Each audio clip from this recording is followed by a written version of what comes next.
Hello YouTube people, and hello to my 20 subscribers. It's been a minute since I posted something. A lot has happened and I was just waiting for the right time and to come across the right topic that I wanted to make a video about. When I first started this channel, I envisioned it to be some type of like motherhood, homemaking channel. And as you could probably tell by the title of this video, me and my children's dad broke up back in October, so it's been about 9 months since, the separation, a little less than a year. And we've just been taking this time to sort of process and come to terms with what happened, as we navigate our new co-parenting relationship. And I got inspired to make this video to sort of just talk about my experience and what has helped me, and hopefully help any of you that are going through a similar situation. So I want to just jump right in and talk about how I adjusted to becoming a single mom.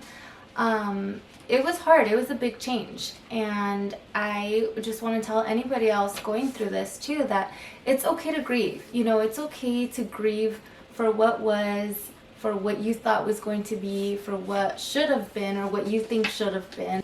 Another thing is to go easy on yourself.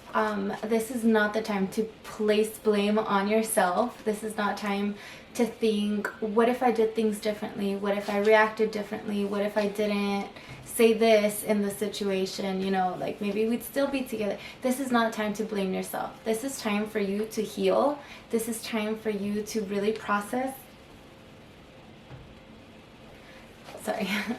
to really process, what happened, and it's okay to feel whatever you need to feel. It's completely okay to give yourself however amount of time you need to grieve your loss. And if you need to reach out to friends or family or even a therapist for support, do that. To me, it helps so much to talk to my mom, and it helped, that we're close, to my mom, to my sister. And it really helped me. But I know sometimes some people don't have people in their lives that they trust enough to talk to. So I would suggest seeing a counselor or a therapist. And it doesn't mean that anything is wrong. It helps to talk about things, that you're going through.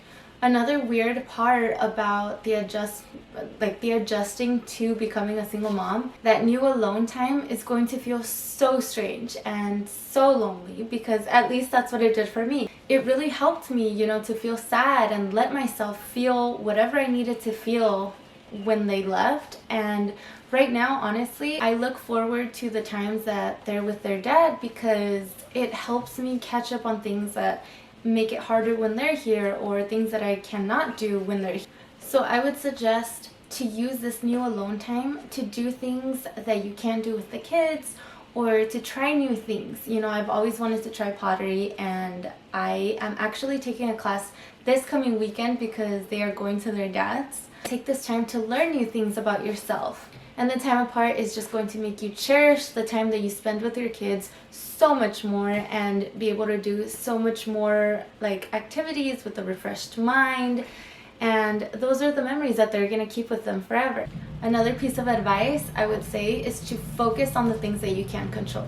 With this new alone time comes with you thinking, what is their dad feeding them? What is the other parent letting them eat? Like candy or junk food, which I'm very picky about what foods my kids eat, and their dad really isn't. So it's really no use to stress out and to go crazy about the things that I cannot control when they're under his supervision, because he is the other parent. And so I focus on what I can control. So now I can parent 100% the way I want when they're under my time.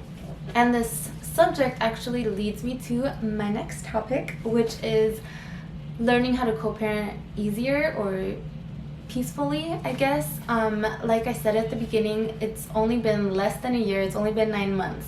So I feel like what we've been doing is creating a strong base for any obstacles that we might come across in the next 5 years and the next 10 years. We have a lifetime to go. We share the same kids.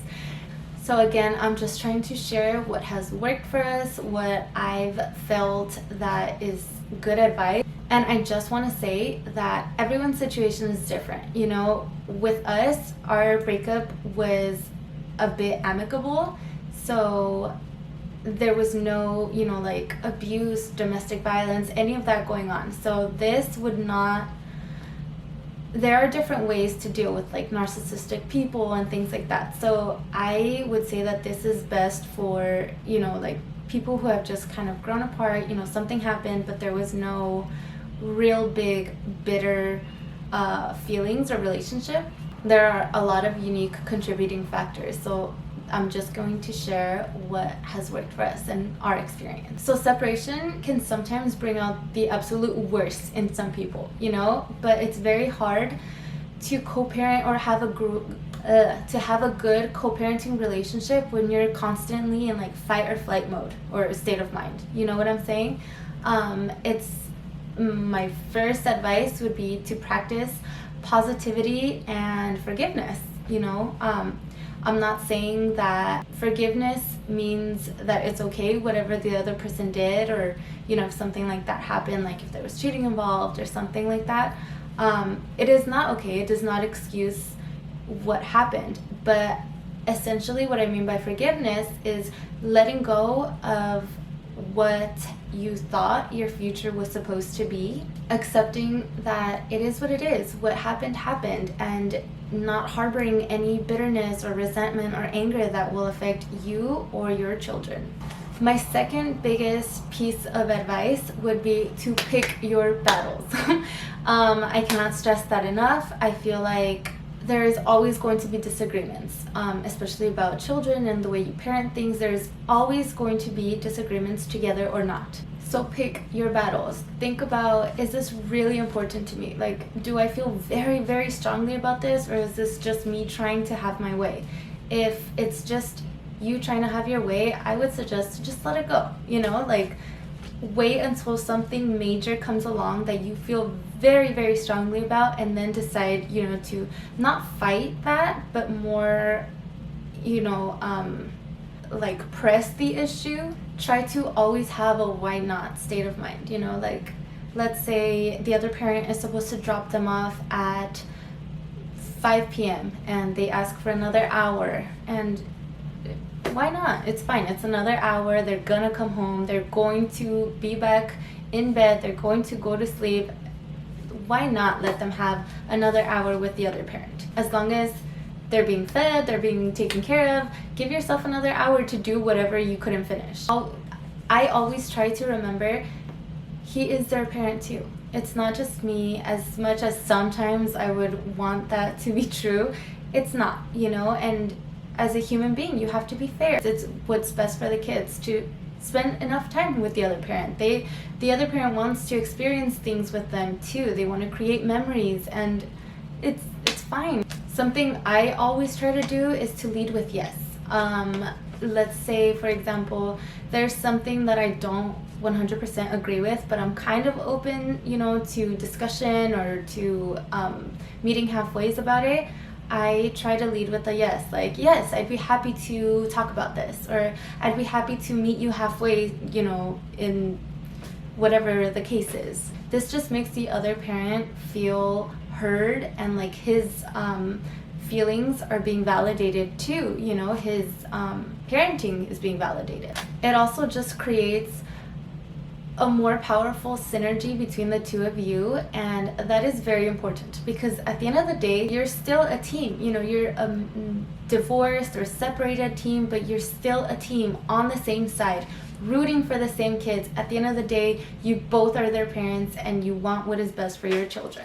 Another thing is communication. Communication is so essential for teamwork. There is no team without communication. There was no way to win without communication. Lastly, I think my biggest piece of advice is to keep the focus on the kids, primarily on the kids. You can still be friends, you can still talk about other things, but your main focus as co-parents, or at least this is what we are trying to do, is keep the focus on the kids. You know, what matters to us is their experience and how their experiences impact them. At the end of the day, we're in charge of two little humans, and how every little childhood experience will shape and mold them to be the adults of the future. And hopefully this video helps someone that's in a similar situation like me.